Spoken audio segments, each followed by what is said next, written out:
Good evening, everyone. Thank you for waiting. We just wanted to give everybody a couple minutes to trickle in. Hello, and welcome to the Platform Virtual Launch Party. Thank you for being here tonight. I'm Tae Chard. I'm the founder of All She Wrote Productions.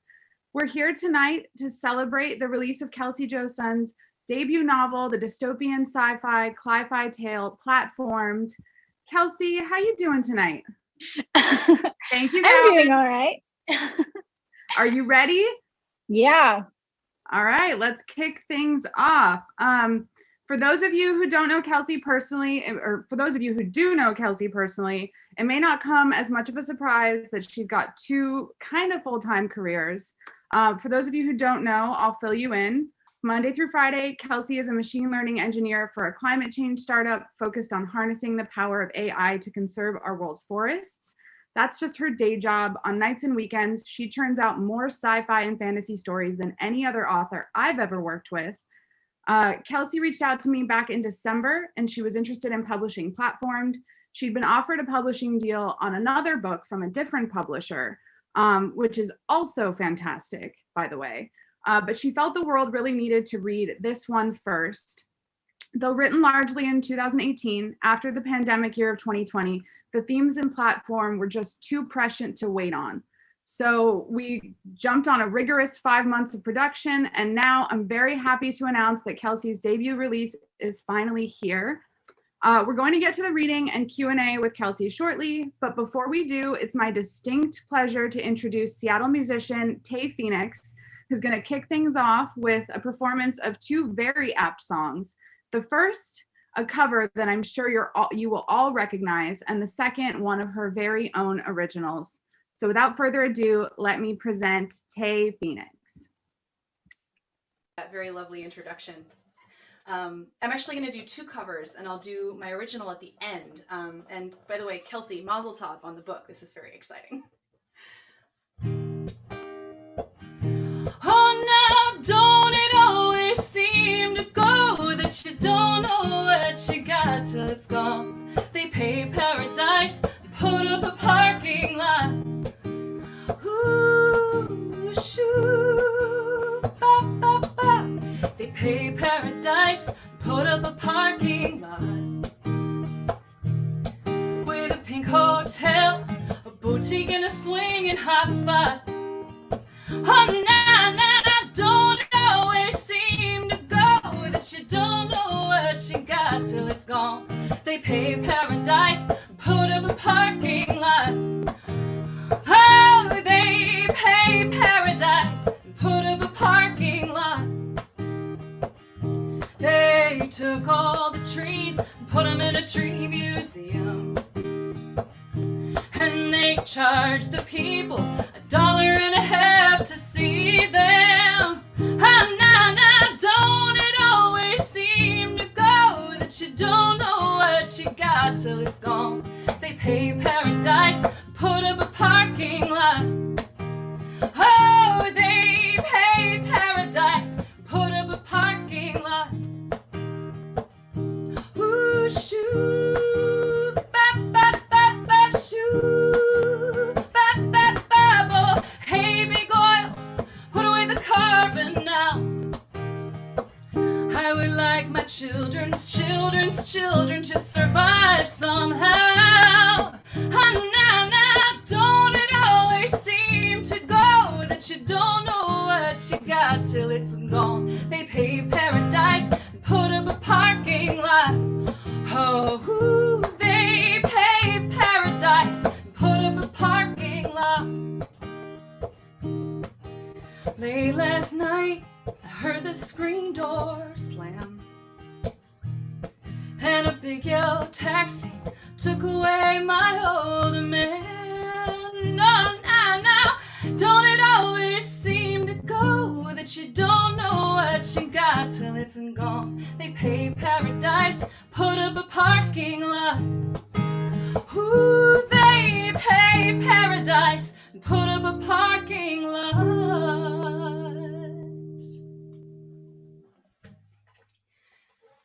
It's so funny playing for online audiences. You know, I'm going to just assume you guys are all enjoying it and clapping out there, okay? Yeah, we're all on the same page, right? This next one I became aware of. I hadn't actually really heard this before. I've been doing protest music for quite a while, and somebody brought it to my attention. I was like, how did I not know this one? It's such a classic. Some of you will probably know it.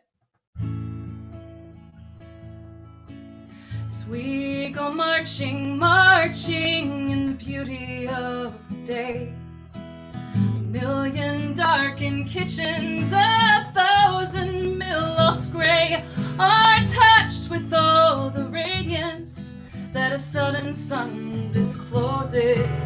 For the people hear us singing bread and roses, bread and roses. As we go marching, marching, we battle too for men, for they are women's children, and we mother them again. Our life shall not be sweated from birth until life closes. Hearts starve as well as bodies. Give us bread, but give us roses. As we go marching, marching, unnumbered women dead go crying through our singing their ancient cry for bread. Small art and love and beauty, their drudging spirits knew. Yes, it is bread we fight for, but we fight for roses too.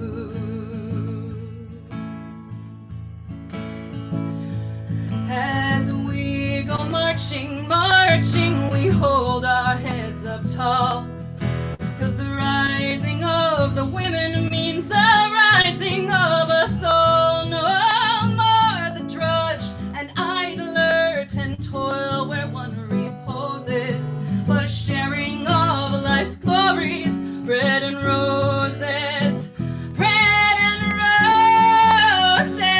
Oh, a sharing of life's glories, bread and roses, bread and roses.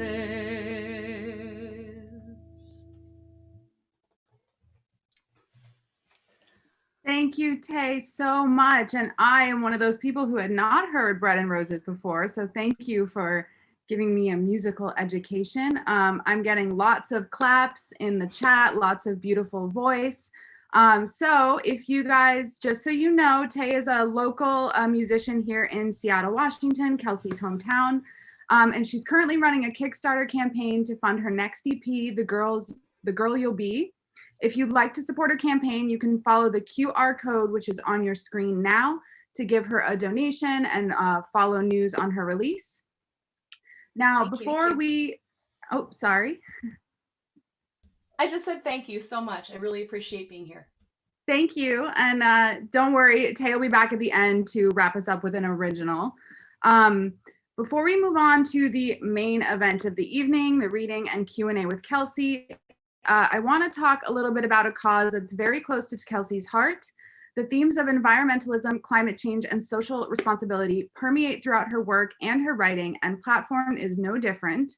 When we were planning this event, we decided the best way to support her work would be to support a cause she cares deeply about. And so Kelsey elected to use her launch to raise funds for an environmental nonprofit very, very close to her heart, her California home, and the setting of Platform, the Save the Redwoods Fund. Your donations have already raised almost $500 in just 5 days for Save the Redwoods League, which is working to protect and restore the coastal redwoods and giant sequoia trees native to California's Bay Area. I'd like to take this opportunity to thank you for your very generous support and share this short video about Save the Redwoods League and the work they do. There is nothing like the redwood forest.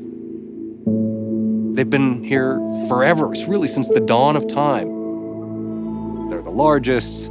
They store more carbon per acre than any other forest in the world. They inspire with the sense of spiritual grandeur that's unlike anything else in nature. For all these reasons, it's unique. But beyond that, it's something about how they make us feel. Just walking in a redwood grove, The air feels thick, the air feels rich, the oxygen gets in your soul. Growing up on our Aboriginal territory, the Redwoods inspired a sense of wonder and a sense of adventure and a sense of place and a wildness, but yet a sense of home. Save the Redwoods League is the most organized. They've done such a great job of restoring and protecting these redwood trees. We've also protected a lot of second growth trees, and so now what we need to do is work on restoring those to resiliency. 100 years ago, a group of visionaries saw the threat to California's iconic redwood forest and took action, launching Save the Redwoods League and a global conservation movement. We wouldn't be here today if Save the Redwoods League and its champions hadn't stood between the trees and the axe.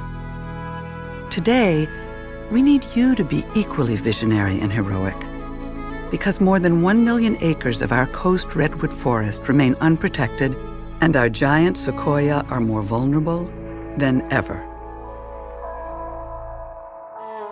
The climate is changing, and it's changing at a rapid rate. We now understand the impact the climate is having. There's so much fear about things that are happening in the world over which we have no control. With the Forever Forest campaign, there's something we can do about it. Right now, here in California, here in the Redwood Forest, we can have agency in our future.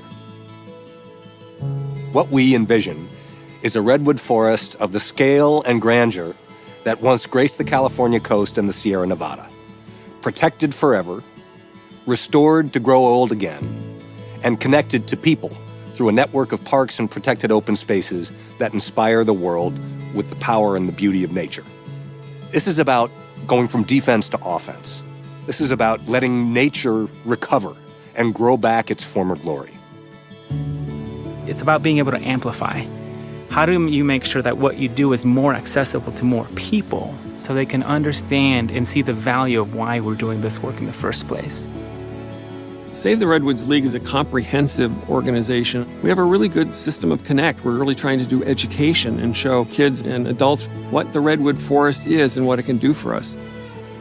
That sense of wonder and excitement is an amazing thing to witness in young people, and knowing that those experiences are living within them for the rest of their life. That's what's really exciting to me, is seeing that generational impact.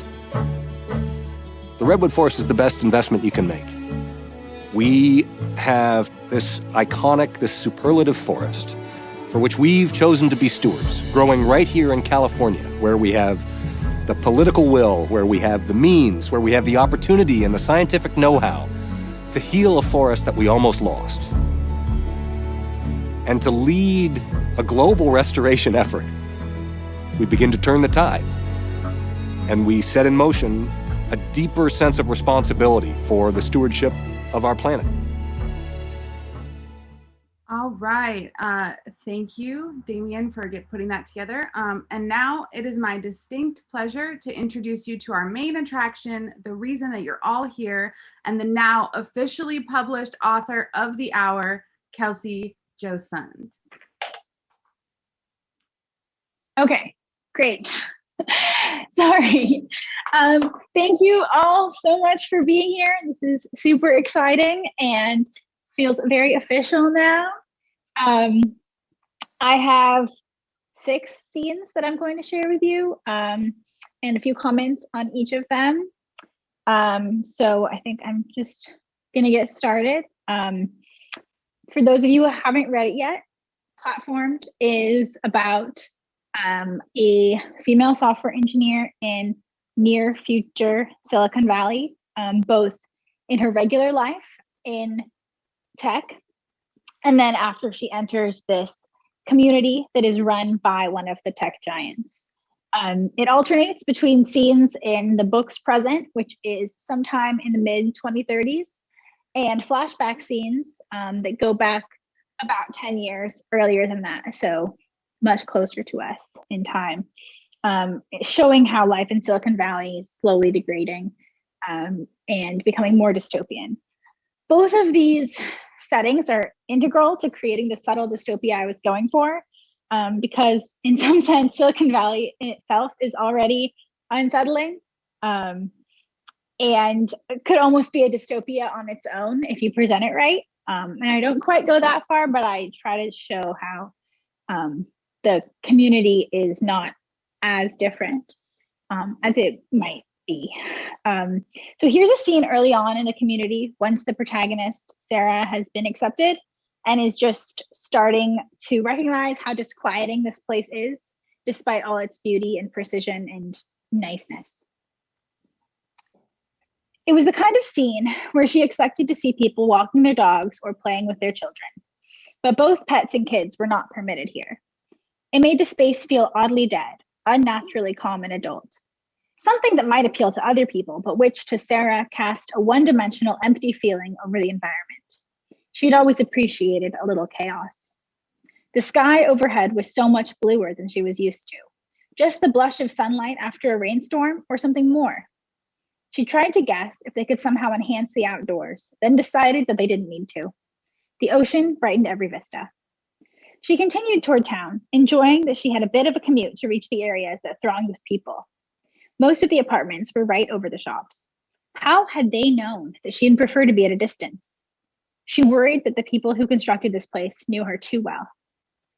The streets grew more crowded as the minutes passed and she neared the center of town. Even after the party last night, she had not realized just how many people there were here. Where had they all come from? What brought them here? She'd had to sink to the lowest point in her life to be willing to give up the freedom of the open world for the security of this place. Had so many people really had their lives similarly collapse? Or had they required less incentive than she did? Watching people laugh with their friends, she felt somehow removed from it all. She caught herself judging them for having made the same decisions she did. Who could let their lives come to this? Who could feel content with it? And if everyone else here was so much happier with this life, if they took to it fluidly where she struggled, why had she been let in at all? She didn't deserve it. She didn't fit in here. These were not her people. She decided to be intentional about noticing her surroundings, living in the moment, as her roommate had said. Something that she'd heard every day of her childhood, needling her and her peers for too much time spent staring at a screen and not enough appreciating how lucky they were. Lucky for what, she'd never known, but that hadn't seemed to be the point. She was never much good at it, but now was as good a time as any to become the kind of person her elementary school teachers wanted her to be. The sun, too bright to look at. How reassuring that at least was still true.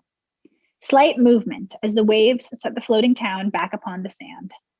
Moss, clinging to the side of a tree, bark more silver than brown. Leaves loosely tethered to their branches, threatening to drift away if picked up by a breeze. Tamed nature. Local succulents in a row beside young trees, tended by human-acclimated squirrels. The overhang on the building roofs, a consistent size across all of the different architectural styles. Something about that must be optimal, she thought. But what? That word, optimal. It used to be something she thought about so much back in school and at the startup, constantly trying to optimize, maximize user engagement, minimize customer wait time, find the ideal values for some complicated function so a computer could translate between two languages or recognize faces or categorize images, tiny granular steps in the right direction. She had at one point wrapped up the whole of her life in that philosophy, believed wholeheartedly there was a way to optimize every day, an ideal way to arrange things on her calendar. There was a cost function that could be applied to every decision, and if only she could find it, she could solve it. She could live perfectly. But optimal wasn't the same as perfect, was it? Perfect implied so much more. It encapsulated some completeness that optimal dared not touch. Everyone in Silicon Valley, that microcosm of exploding capitalism, seems to buy into this same idea. Money as so much more than currency. They let it guide them. They defined and tracked tiny metrics, each a minuscule proxy for what really mattered, whatever that was. Millions of people made 1,000 decisions a day, revealing which ideas and idea havers were the best. She couldn't lose the thought, an itch deep in her skull, that something was off with this system. They'd optimized so much and ended up here. And this could not have been the goal. This place was not the perfection it seemed. Its economics didn't make any sense. She didn't understand why it was allowed to exist. If they hadn't solved the meta problem of the ideal life that they thought they were solving, what had it all been for? So that's the beginning. As she starts to wander about, figuring out all that has gone wrong and trying to understand her place in this new world. But the incident that drives her and all the other characters to abandon their regular lives and go to this place in the first place is a wildfire, something that feels like a very real and constant threat in California. Last year, the air was toxic for almost 2 months. And until then, I had handled the pandemic very well. But then we were truly stuck inside, not just in like pandemic lockdown. Because if you went outside, you couldn't breathe the air. And the danger was so obvious in a way it hadn't been before. And the threat felt more and more real all the time. And I kept thinking of this scene and how when I wrote it, it was fully imaginary with this like visceral fear, but then the years since then, the wildfires have gotten worse and worse and closer, and the fear feels more and more real all the time. The blaring of her phone's emergency alert jolted Sara out of sleep and into confusion. It took her an embarrassingly long minute to identify the noise, but when she did, her stomach sank and her head grew light. This was it, the moment she'd known was coming but had never acknowledged. It's the fire, she breathed. It's here? For a shocked moment, she and Zach stared at each other, trying to decide if it was real, because it couldn't have reached them, right? Disasters happen to other people. But then she had the presence of mind to go to the window and look out, peeling back the curtain to the thick air of the late night, the smoke heavier than she'd ever seen it. She lifted the window to let it in, all its choking glory, and felt the unnatural heat and heard the roar and felt some instinct kick in that overrode the numbing panic. They moved in a daze as the smoke filled the room. She pulled a hoodie over her head, slipped on her running shoes, and wetted down towels to press over their faces, then pulled her emergency bag out of the closet and looked around the apartment one last time. Would it still be here when they returned? Would they return? Come on, Zach said, gripping her arm harder than he ever had before and pulling her out of the room. It happened so fast. It had been happening for decades. They ran into the hallway, pounded on their neighbors' doors, and didn't wait for anyone to answer, hoping they would get themselves out. Was it too late already? Her phone still blared in her pocket. How to turn the damn thing off? A neighbor burst into the hall, bizarrely wearing pajamas and a winter jacket. Do you have a car? He cried, sounding justifiably terrified. Can you give us a ride? Zach nodded wordlessly, and Sara beckoned the man to follow, but they did not slow down. They ran, the two of them and their neighbors, a couple they'd met only on the day they moved in. They ran, and the air grew hotter and harder to breathe, and the car seemed impossibly far away. Sara was struck by the unlikely but horrifying thought that the car had been stolen. What if? But then it emerged out of the haze in the parking lot, the taillights flashing and the horn honking as Sara repeatedly pressed the unlock button, desperate for the assurance that it was there. They piled in, and Sara threw her bag at Zach, shouting, "Find my glasses!" He dug madly through the backpack as she started the ignition, blinking furiously against the smoke. She fumbled the glasses onto her face, pressing down on the accelerator. But the car wasn't picking up speed. The engine whined. "Parking brake!" one of the neighbors called from the back. Sara cursed, released the brake, and they were off at last. They careened down the street toward the main thoroughfare, but where were they even going? Zach studied his phone, looking for indication of where to go, but no one had thought to share such vital information. She turned right, winding as fast as she dared through the hills, with the emergency flashers on, the grass around them black where the fire had already passed. The opposite ridge flared and caught, horrifically red and glowing, smoldering and inflaming in turn, like an image straight out of hell. She could feel the heat on her face through the windshield, though it was at least 100 feet away. 100 feet was nothing. They descended toward the lights of a suburban downtown below them. Christmas lights wound around palm trees and neon signs lit up like it was any other day. So close. Zach's hands clenched the dashboard. The neighbors murmured in fearful whispers in the back seat, and Sara tried so hard to remain calm, unhappy and uncomfortable in her role as savior. The air didn't clear, but the wind calmed and the temperature fell to something approximating normal. She let out her breath, trying again to calm her racing heart and almost succeeding this time. The annual California lottery that no one thought they would ever lose. Tonight, they had lost.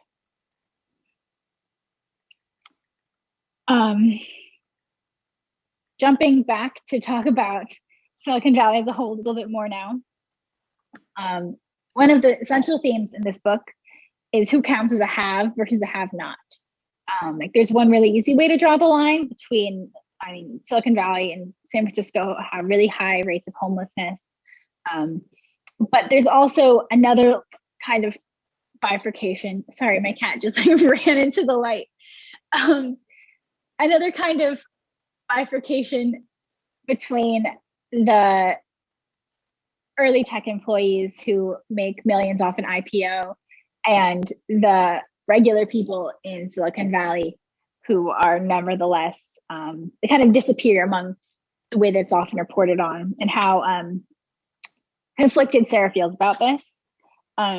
There are a few places where this is really explored in the book, but I like the scene for how visceral the contrast is between the wealthy and the regular people, even if said regular people are successful in all of the standard ways of having gone to elite schools and having stable careers. They're still not in the Silicon Valley elite. A second.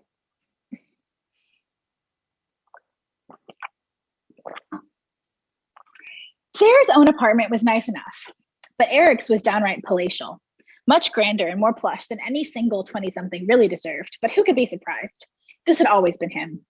The place was just his personality made material, and material it was. Every gadget she'd ever heard of was tucked away somewhere, including a pile of discarded electronics in the closet because, as he said, he didn't want to be wasteful, as if collecting things he would never use didn't count as waste. It's like ghosts of CES past in here, Sara said to Emily, who she brought along to the party as Eric led the way from the closet to the rest of the apartment. Sweeping views to the bay spun out before them, the city sparkling below.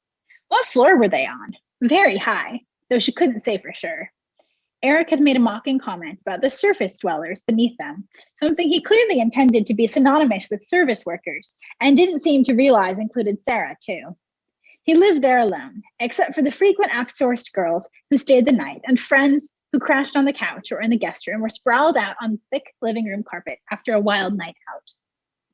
He was bragging, but Sara really wasn't impressed. In fact, she felt a bit sorry for him.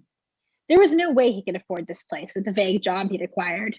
So that meant Mommy and Daddy were paying the bills, and how sad was that? She'd feel like a failure if she were still dependent on her parents at this point in her life, no matter the luxury of her accommodations. Independence was huge, wasn't it? The American way. Eric clapped his hands. Anyone want a drink? A chorus of yeses, so Sara nodded too.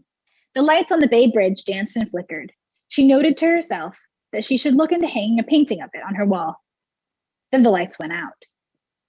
She blinked, her vision so myopically focused on the bridge that for a strange moment she didn't realize the power in the apartment had disappeared too.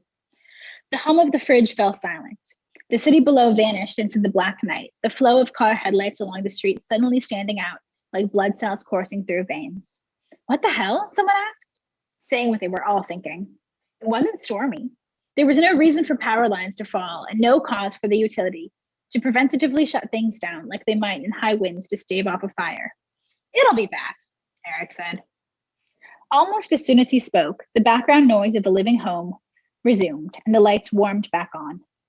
But the bridge stayed dark, the buildings low and high stretching to the water hidden in the night. My building has backup power, Eric said, like a hospital.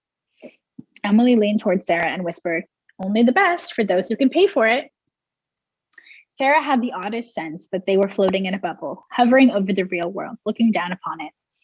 Reality had divorced from her life in that moment, held off by a fragile glass window pane and hundreds of feet of open air. Reality was so far away. Was this how Eric always felt? He delivered their drinks, but the girls ignored him, captivated by the beautiful strangeness of the traffic slowed to a crawl by the blackout, flowing more slowly, even more like blood, now that it stopped and started at each intersection, pulsing through endless rows of four-way stops. A city still living. But for how long?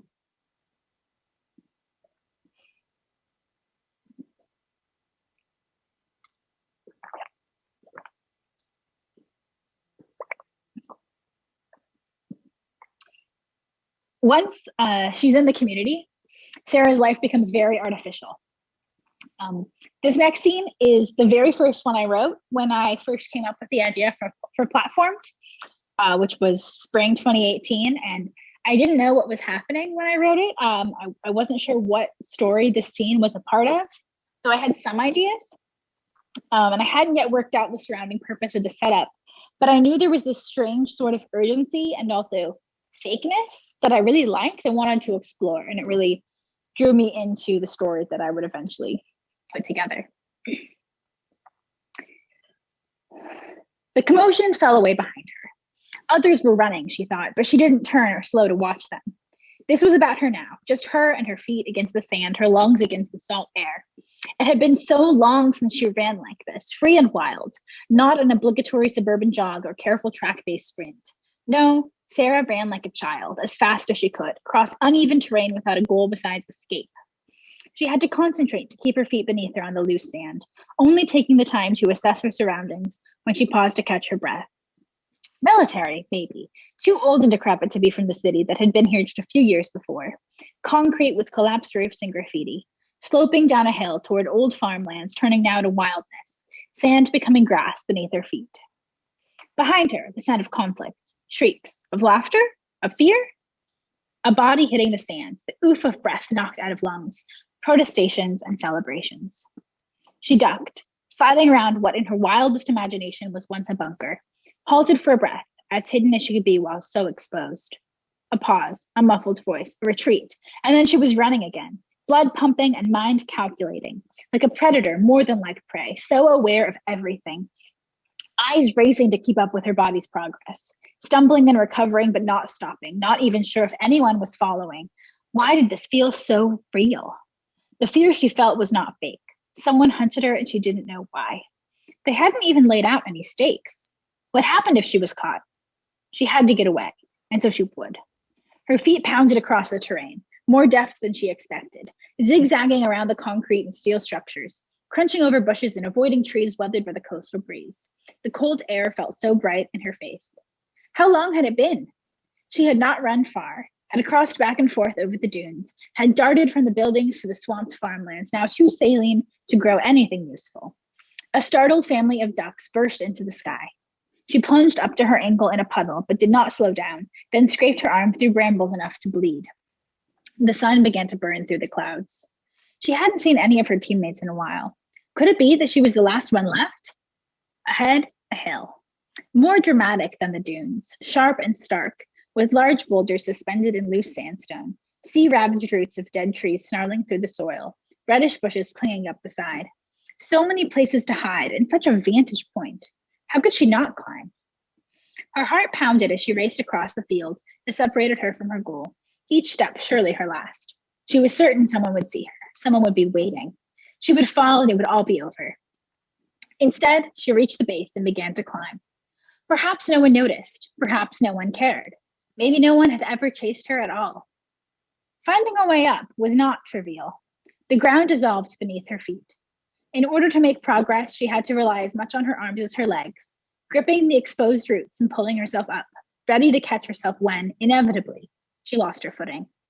Her arms raw from the effort, her muscles straining, the wind pricking at her eyes, and with leaves in her hair, Sara hauled herself upward. She felt feral, her body full of the desire to get away. Take the high ground and get away. From who? She tore her way upward. If someone sought to follow, they would know exactly where she had gone. She left a scar through the vegetation as she plowed on, uncaring, like humans always were. The end was above her now, the air refreshing instead of punishing. She tried to stop her breath, but found her excitement too great for that. Much as her lungs protested, she could not pause so close to the goal. Something great awaited her. Pushing through the branches, she broke free to the limitless sky.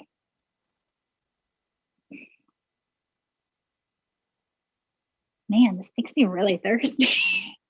So much talking.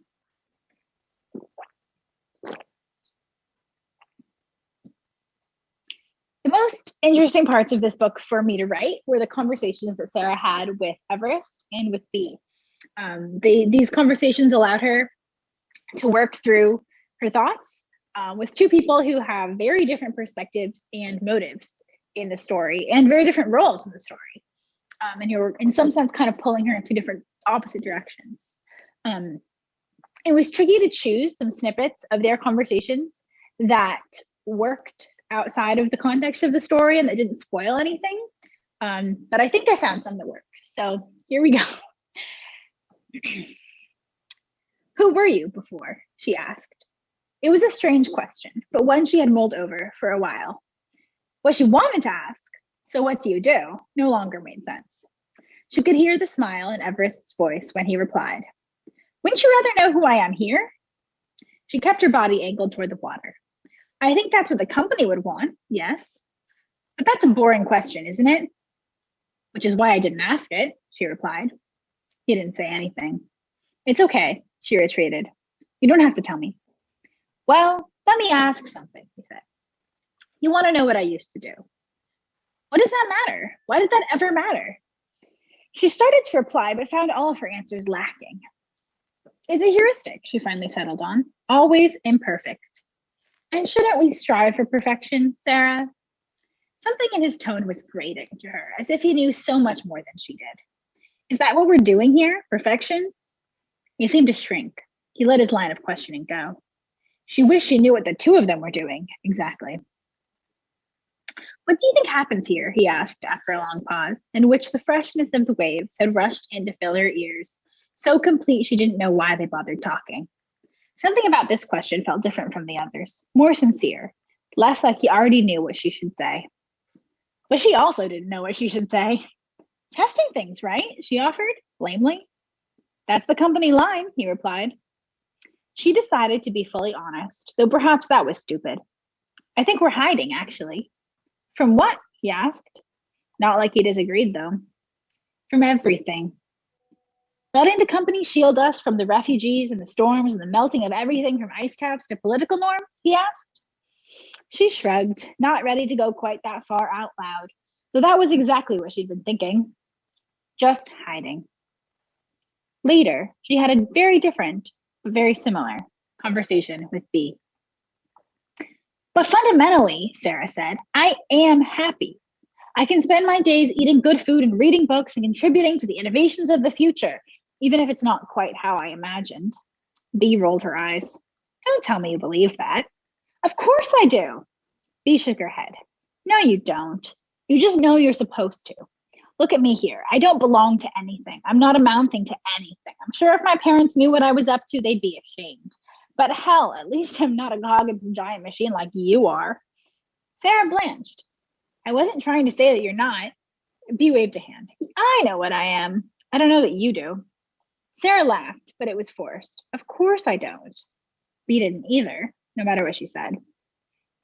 Do you remember how hard we tried not to work for the giant tech companies after college?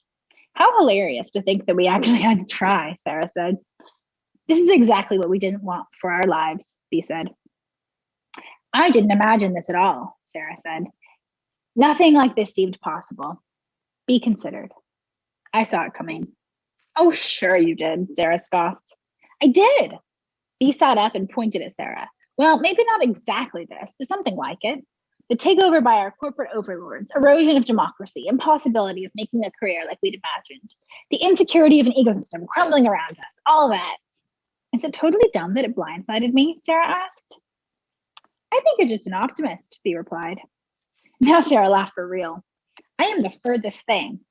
How can you work on software for a decade without being an optimist? B asked. A decade including school, Sara corrected. And also, I have no idea what you mean. It implies believing in a future and believing you can help get there. Believing it can be built with things like ones and zeros instead of like, I don't know, water filters and gardens, which frankly seems more likely to me. That's exactly my problem lately, Sara said. If we're not going to code our way out of this, what have I been doing? You thought we could once. Sara grimaced. I think I've just been selfish. I'm giving you the most charitable possible way out here, my dear, B said. And I'm refusing to take it, Sara replied.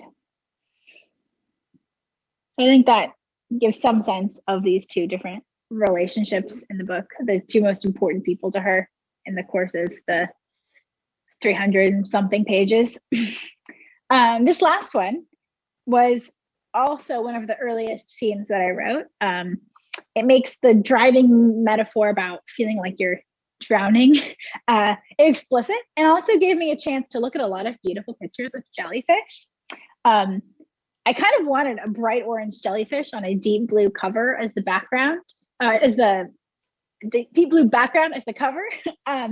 But I love the cover we ended up with. I think it makes a lot more sense for the book. And also I got the color scheme that I envisioned, so it all worked out perfectly for me. Here we go. She was still in silence, in a world so blue it pushed out any other thought. The memory of things not this vibrant hung out of reach. Nothing changed perceptibly, but the particular shade became gradually darker, as if she was sinking deeper below the ocean. It made her feel cold, but not uncomfortable. Her fingers were impossibly far away. A jellyfish appeared before her. Maybe it had always been there.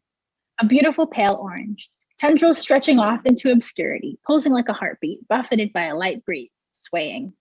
She lost herself in its motion, eyes going unfocused as she watched it float through the air before her. Except it wasn't air, she realized all at once. Of course it wasn't. And as soon as she knew this, the water invaded. Pressure squeezed her every pore and held her arms heavy and flooded lungs that had begged for breath. The cold was suddenly intense and inescapable instead of distant, but oh, it didn't matter because every thought was drawn inward to her desperation for air. The jellyfish hung before her, forgotten, translucent. Her lungs aching, burning, her skin on fire, the water pushing in so strong she might collapse upon herself at any moment, her struggles ineffectual and the surface invisible, and the jellyfish just floating there in front of her, so gentle and small and pristine. Going nowhere, while her heart beat erratically, spiraling toward breakdown, driving wildly faster, her hair tangled around her pounding head, and her arms thrashed against the incredible smoothness of the frigid water. Tears pricked at her eyes. A jellyfish pulsed past, calm, amid panic. All at once, she knew what she had to do. But could she do it? She stared at the jellyfish through salt-stung eyes, pushing away fear or pain, watching its simplicity and perfection so bright against the blue darkness. She fought the urge to struggle, fought the urge to flee. Her heartbeat gradually slowed, matching the jellyfish's every contraction, pushing blood through her veins like the jellyfish pushed through the water. Reliable, steady, mimicking the jellyfish, so gentle and safe. And then, heart in her ears and tears in her eyes, she drew a breath, so deep and profound that she could feel the air reaching her, even through the weight of all that water. And she opened her eyes to the reality of a bed, warm and dry and utterly unlike where she had just been. But the fear and cold was still there. Thank you so much, Kelsey. I know that I edited the book and now I still feel like I need to read it again. Just from that little excerpt. Before we launch into the Q&A, I want to take a moment to fill you guys in on a little secret. Well, not so secret. I've been emailing you about it all day.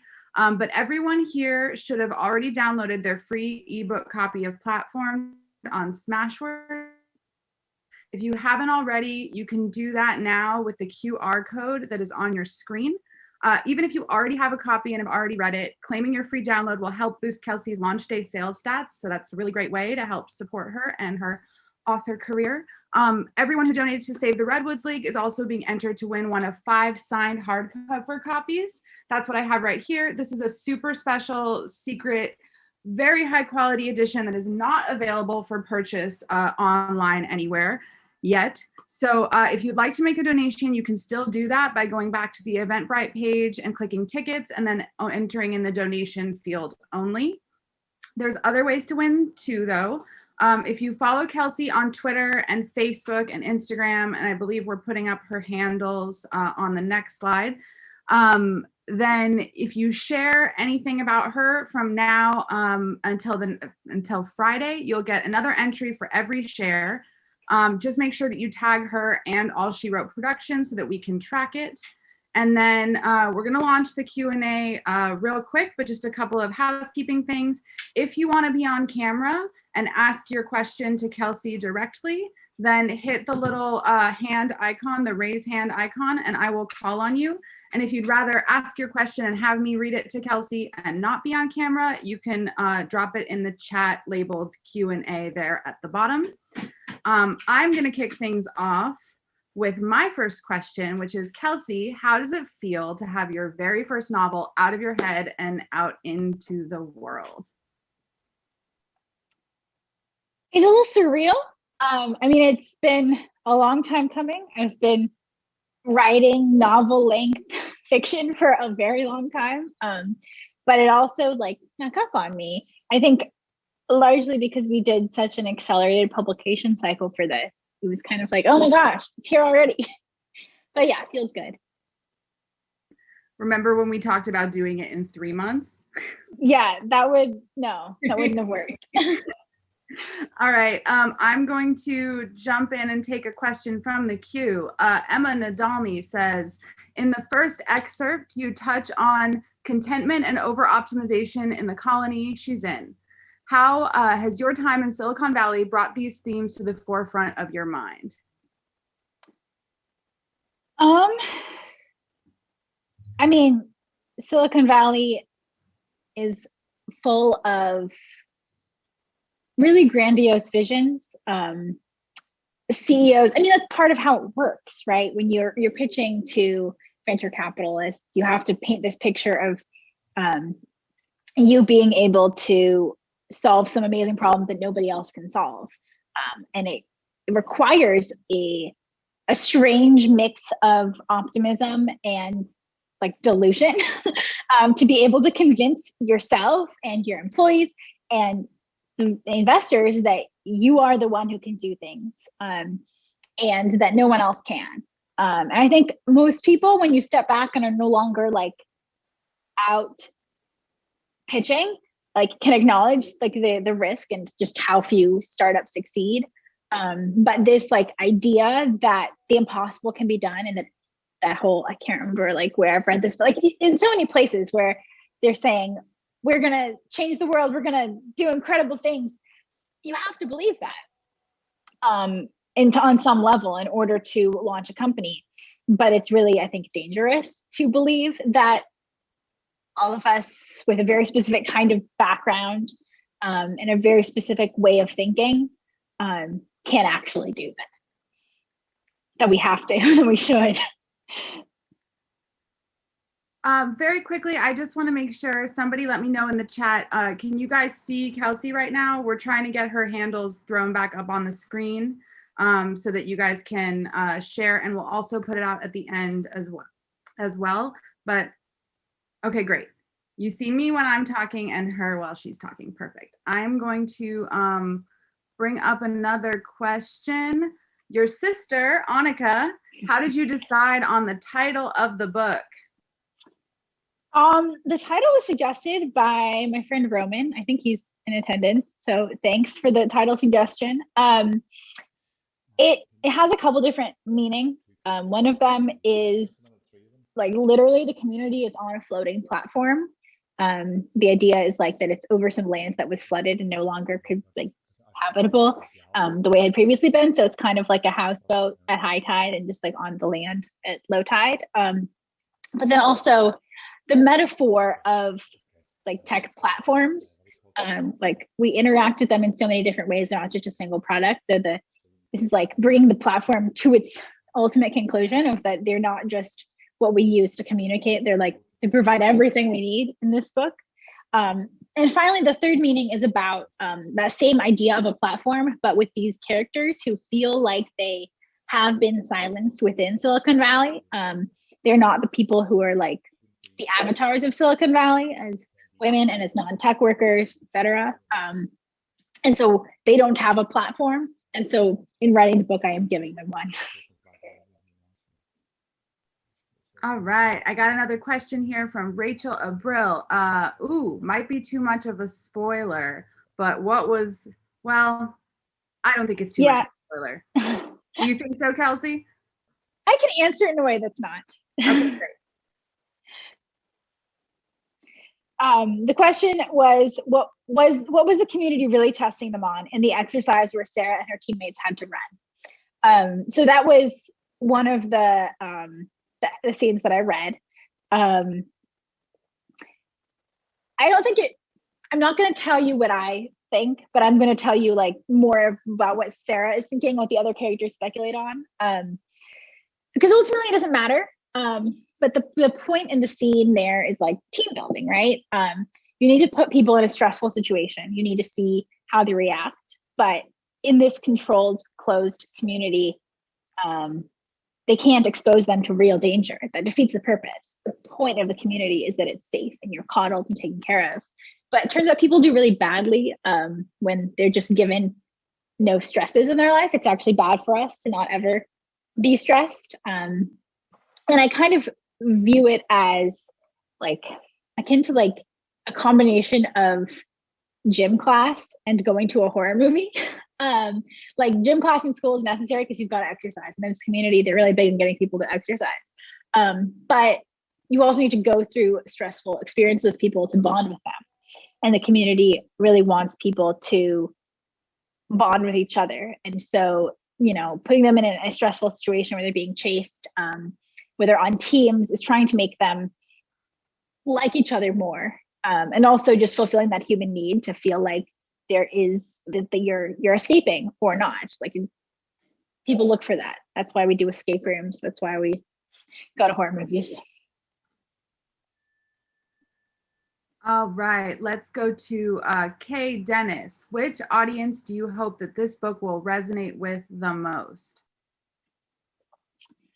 I mean, I think I ultimately wrote it for people who have certain things in common with me, but I hope that everyone will enjoy it. I think it really speaks to a certain like millennial experience, and also like depicts a view of Silicon Valley that I know I wanted to read.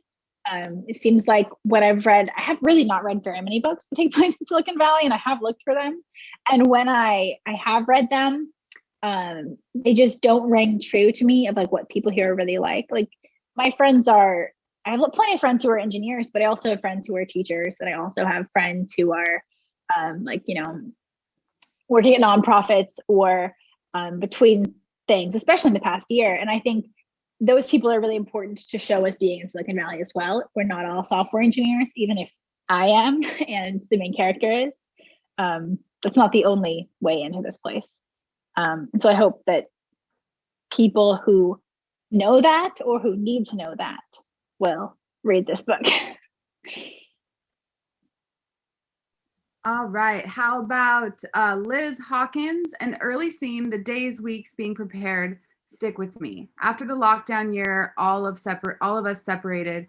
It was extremely vivid. Concurrently, I wonder why Sara wasn't driven to more friendships. Any thoughts? When she comes out of that experience, I mean, it hasn't been nearly as long. She also has just gone through a traumatic experience. And so being there was kind of reassuring to her. She really wanted to give up everything and not be exposed to other people or put in risk, and she felt safe. But I mean, she was driven for friendships. She was just driven for looking forward to the friendships that she had, right? During her time immediately after coming out of the quarantine into the community, she was surrounded by strangers. And I think that was a very overwhelming experience for her. And what she wanted was to find the people who she'd entered with. And she does and she doesn't find them. She finds them in ways she didn't expect she would, and takes a lot longer than she thought it would. And so I think that it was kind of a combination of the trauma, being traumatized and being overwhelmed. All right, let's go to Vicky Haygood. How much of you, yourself, your personality, your experiences did you put into Sara and her relationships? I asked you that same question a few months ago. Yeah. I mean, I think on a superficial level, she's a lot like me. She went to Stanford like I did.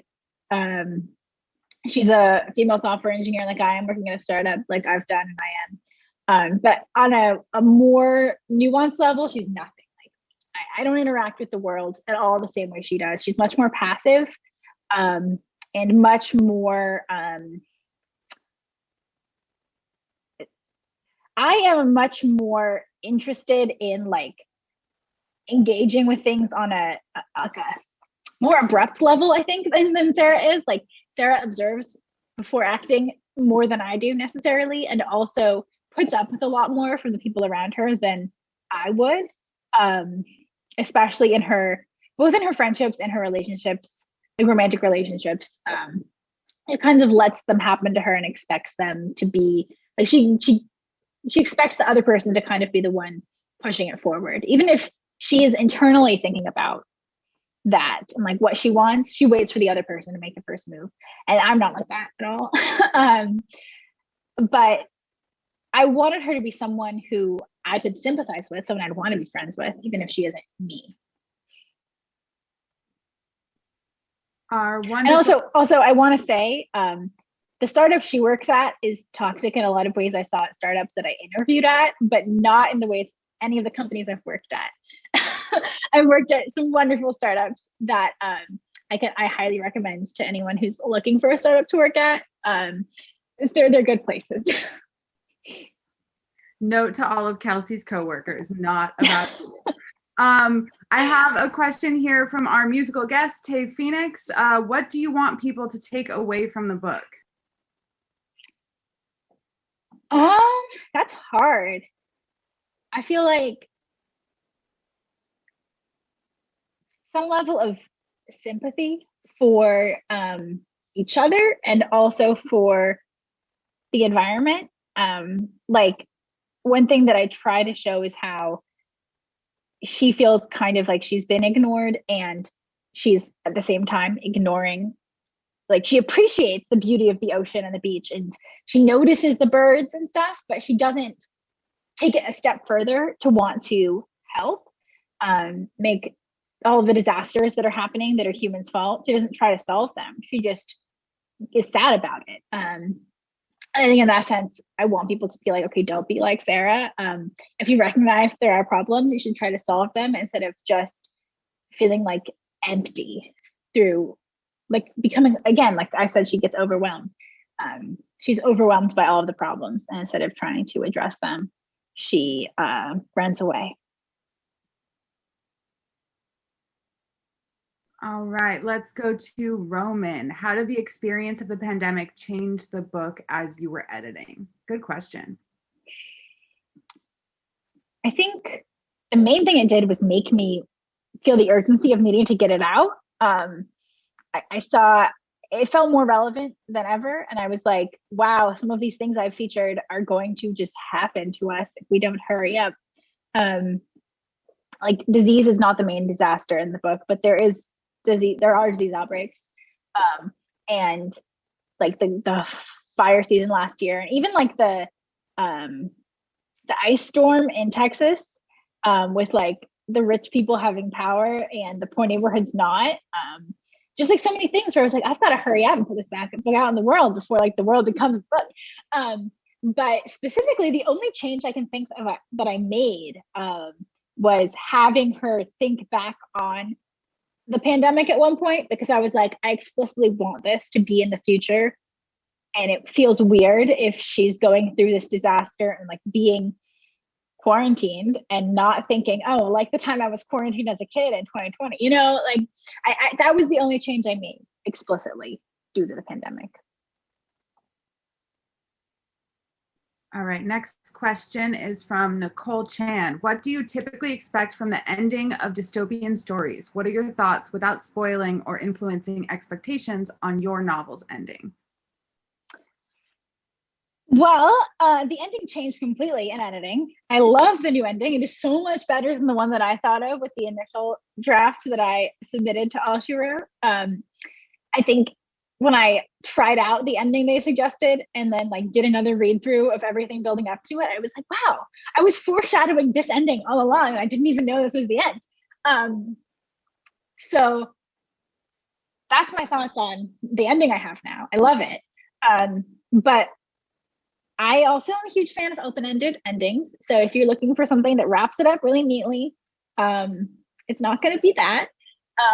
I actually really hate when books end that way, especially dystopias. I'm like, oh, this kind of undermines the whole point of it being a massive problem that no person can perfectly solve. I don't want it to feel too neat. I want there to be some emotional like comfort in the end, but I don't want it to be like telling you exactly what's going to happen next. I also saw someone on Goodreads who got an early copy being like, the author's setting up for a sequel and I hate that, you know? I'm not. Like, this is the ending. I don't have a sequel planned. Hopefully the ending is conclusive enough. It's what I want the ending to be. All right. I read that comment and she had a lot of opinions, didn't she? Emma writes, what made you decide to base the dystopian society on current day Silicon Valley rather than pushing further into the future? I like it. It's subtle. I think what I didn't want to do was get too bogged down in world building to tell a story. And I feel like it can be useful to have super different dystopias. You can still, you know, draw parallels to the real world like I wanted to do, but it's harder. And it's more likely to like only work for some people. And the closer you have the setting to a world that people are familiar with, the more shorthand you can include in like referencing things that people will know about. And I wanted to do that so that I could focus on ideas a little more and the plot without having to feature too much new stuff.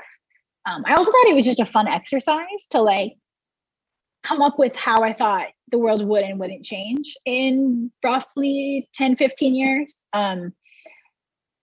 And honestly, the changes that happen by the time the book takes place, they could happen much more quickly or they could happen much more slowly, but I think most of them will probably happen. Timeline's hard though. All right, next question. Jennifer Wang, what were some of the challenges you faced in writing this book? Do you feel like you tackled them successfully? The biggest challenge, I think, was pacing. So much of the book is like vistas and ideas and conversations. There are, you know, exciting moments, but there aren't as many as there are in a lot of science fiction. And I had a hard time, or I was very concerned about making the ideas come through without it getting bogged down by them. So I think when I sent the draft into All She Wrote, the main thing after Taya read it was like, okay, is it too heavy-handed? Are there too many ideas and not enough plot? And I did tighten it up and add some new scenes and stuff to help with that, but I was gratified to hear from early readers that for most people that wasn't really the case. It took a bit of effort to balance things, but it wasn't as bad as I would thought it was going to be. I can say from personal experience, Kelsey edits like a champ.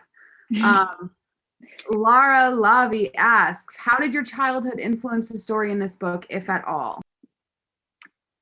I wouldn't say it influenced the story, but I think it influenced the setting. The book takes place in Central California, but a lot of the scenes could be like anywhere on the West Coast where they're on the beach and it's slightly raining and it's, you know, the beautiful, like it's not like Southern California sandy beaches. It's like the Northern California up the Oregon coast to Washington where there's like rocks and cliffs and ocean. And I really spent a lot of time in that kind of environment growing up. And it's really evocative. And I have a very strong picture in my mind of what that feels like. And it was really fun to write those scenes where the character was in that kind of place. Let's go to Maggie Ford. What was the most interesting thing you learned about the Valley, yourself, or the process of writing and the process of getting this story out? Oh, interesting. I think the most interesting things I learned were about the process of like, how do you take a book from being an idea to being an actual book? There was both like more and less involved than I had expected. More and that like, I had no concept of how I could possibly make the draft better. Like I'd stared at it so many times and tried to make it better prior to working with editors and like additional readers beyond just like my family. And people had such good ideas and I was super scared of how I was going to integrate them and make it happen. But it was a really I don't know, just a really fun experience of figuring out all these ways to make something better that I thought was as good as it could get. So that's like the more, like there was a lot to do that I didn't think I couldn't see, that someone had to like show me what I needed to do. And then I had to figure out how to possibly do it. I got this like giant document of all of the edits and suggestions that weren't always the same from different editors, and like integrating all of that into still telling the story I wanted to tell, also improving it by like leaps and bounds. And then less in that, like I kind of had this idea of like the checklist of all of the things that had to happen to get a book out. And when Tae proposed the accelerated schedule, I was like, there's no way that we can do this. Because I'll share it's a very small publisher. It's mostly just Tae. And I was like, my idea of how much had to happen, it is a lot, but it is something that can be done in that accelerated timeline. And I think that just that window into the publishing process was super interesting and really rewarding to witness. This just seems like a natural point for me to thank you, Kelsey, because not only was this so much fun and I pushed myself, but also we originally talked about just releasing the ebook first for time, and then we decided to do the hardcover as well because a lot of readers wanted that. And I've been doing this for a long time, but you are actually my very first novel, and also novel, but actually book that is coming out under the All She Wrote brand. So thank you for trusting me with your first book. I'll treasure this forever. Let's go to the next question. We've got anonymous attendee. Ooh, mysterious. Is there an underlying understanding of the corporate world young women could learn from platforms? I mean, if you consider startups corporate, which I don't know that all people do, I think startup culture is pretty different from like big corporate culture. There's none of the like politics the same way as you would have in a giant office. But Sara is very bad at keeping her personal and professional life separate. And while it's important to be friends with your coworkers, lines are crossed very quickly in Sara's life that people should be wary of and should not cross. For all the anonymous commenters, if you want to be entered into the giveaway, just drop in the chat your name and who you are so I can follow up with you after the event and make sure that you get your entry for the hardcover drawing.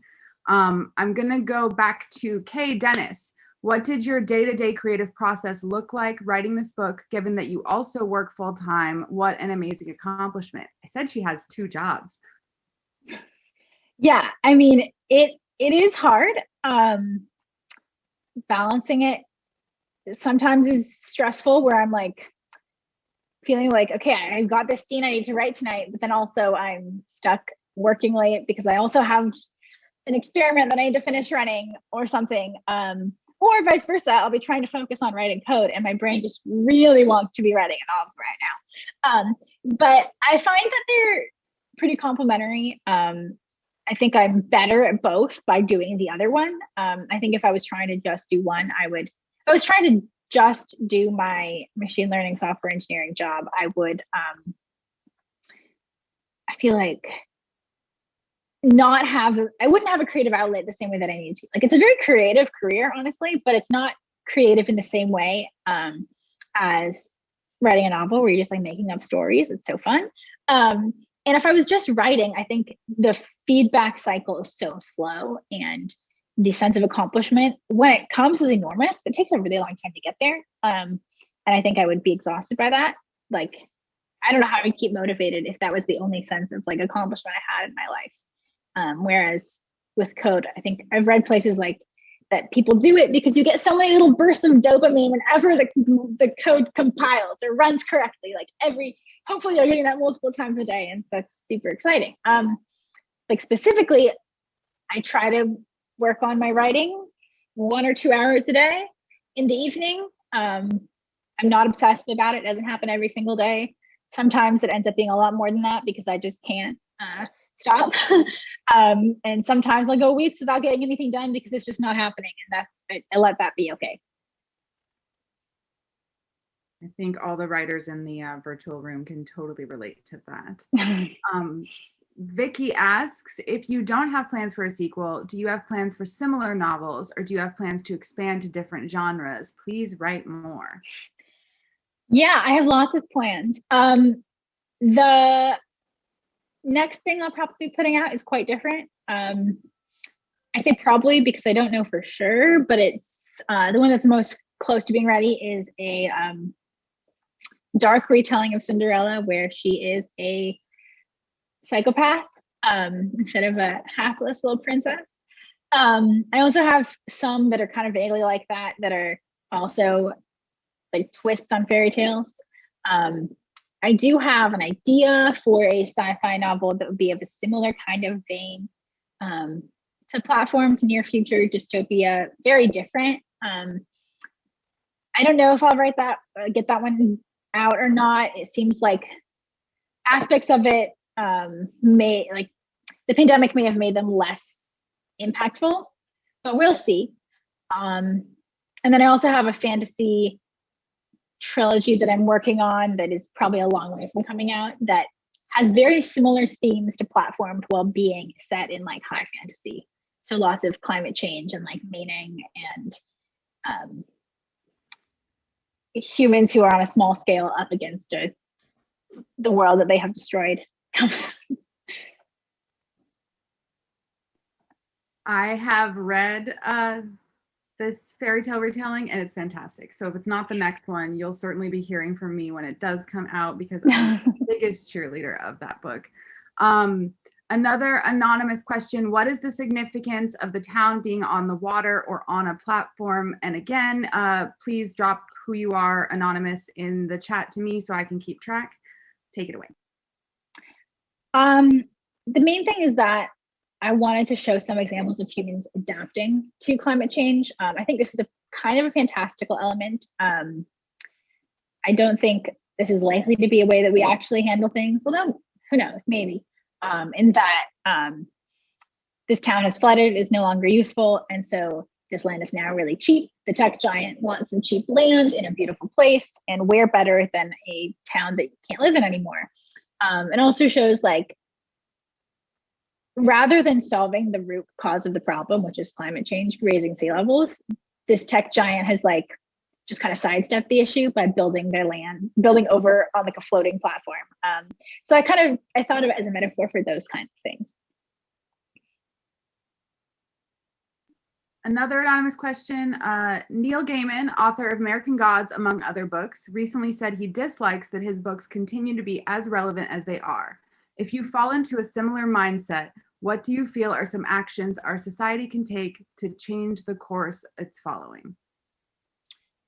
Yeah, I mean, ideally this wouldn't be relevant. I think it's going to be. It's a huge question. Like, what can we do?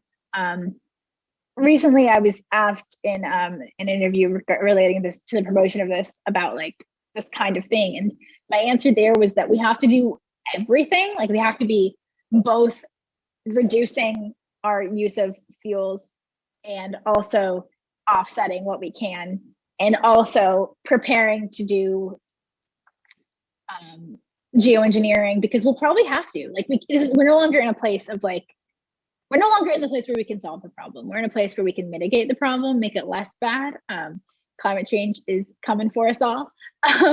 And also, like, this book doesn't only talk about climate change though, right? It also talks about corporate power and surveillance. And I think one of the things there that we can do is not, like, we don't have to be in a world where we're giving companies so much power. I don't want to get like explicitly political, but like, I guess it kind of happens anyway. Like, these companies, the tech giants they function within a government system. We can break them up. There's tons of reasons why we should, and I don't want to get into it. There's also lots of other things. Like, as individuals, we can make choices that either make the world better or worse. Like, when you buy this book, you should buy it from bookshop.org. Support your local bookstore. And just basically, I think looking at it as like a both and also, thing of trying to go for as many different small things you can do, because fundamentally, like, the big solutions are going to have to happen at levels that are bigger than most of us. But that doesn't mean we're powerless, and we should keep showing up and trying to do things. Here, here. I have the last anonymous question. With this being your first publication, was it hard to edit out certain parts of the story based on feedback? Are there any pieces of the story you edited out that you want the audience to know? I mean, I don't feel like there was very much that was removed. There were things that were changed or clarified. I think originally I was trying to do a little bit more with the surveillance theme, but the editor said it didn't come through very well, and I agreed that it was less important. And so I toned it down quite a bit.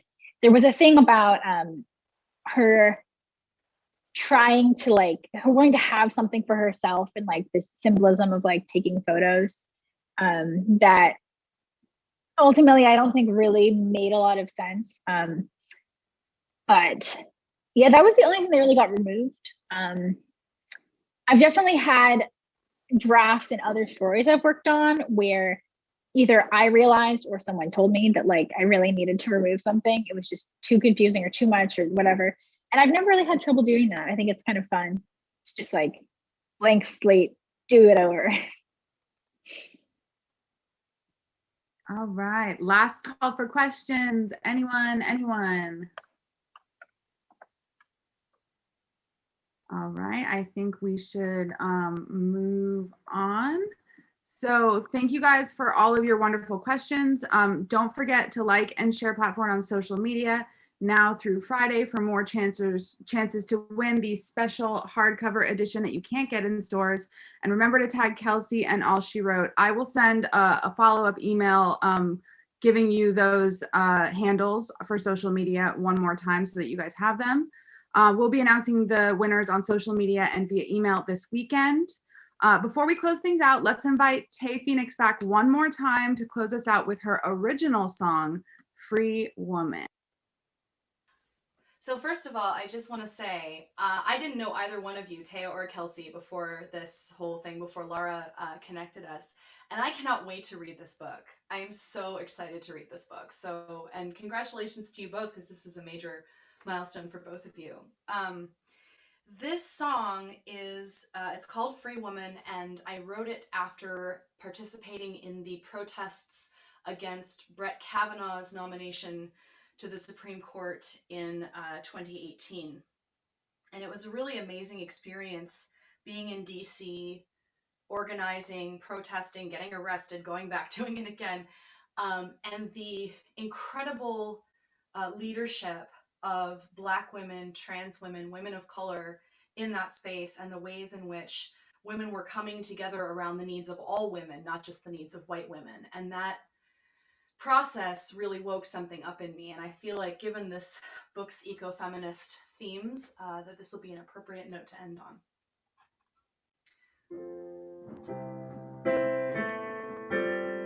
Let me start that again. I want to be a free woman. I want to live with free people, because it's my privilege and my pride to be my sister's keeper.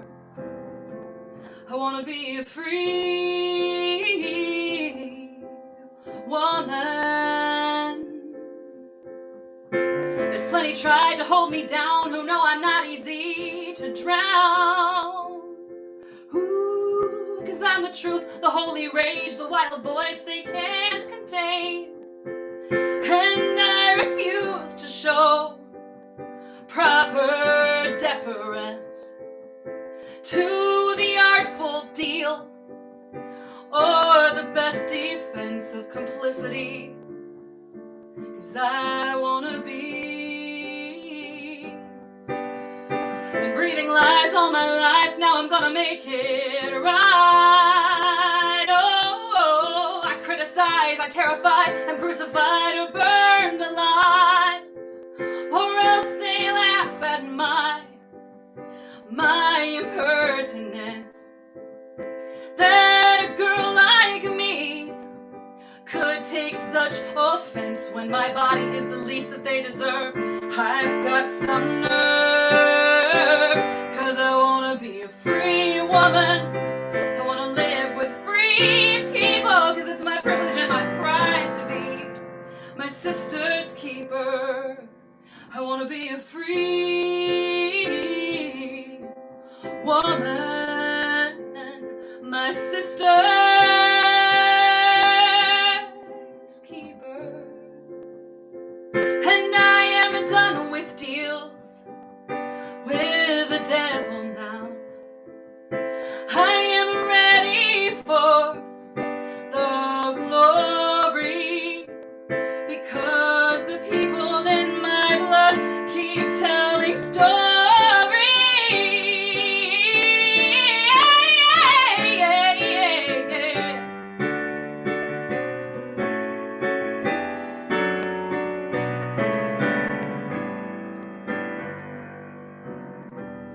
I wanna be a free woman, my sister's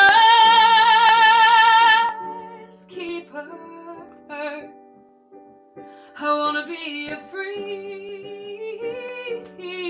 woman, my sister's keeper. I wanna be a free woman.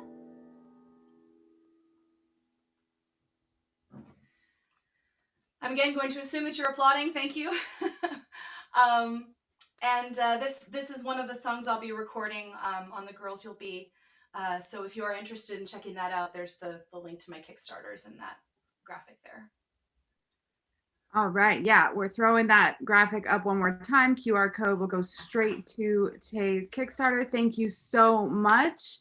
The notes in the chat are, I'm deeply moved with Tae's songs. Thank you, Liz. Fantastic. From Vicky. Applause, applause. From Emma, thank you. Lovely song from the author's mom, Kim Josund. Thank you guys so much for your support. We're going to throw up another promo screen on here. Please leave a review for Platformed on Amazon and Goodreads. Even if you didn't buy it there, your reviews will still really help boost the book in the algorithms. So we're going to leave those out, and I will also send those QR codes out in an email after this. Thank you to everyone for being here and making this virtual event such a success. I'm going to kick it back to Kelsey one more time to say good night. And remember to share and buy and tell everyone about Platformed. And congratulations, Kelsey. I was basically done. I just wanted to also thank Tae one more time for setting this up and for all of her help throughout this whole process and shepherding me through as a newbie author who has no idea what she's doing. And it's been wonderful working with you so far. Can't wait to see where this book goes next. All right. Thank you, everyone. We're going to throw those QR codes up one more time. Have a lovely night. Thank you for attending. Congratulations, Kelsey, and good night, everybody.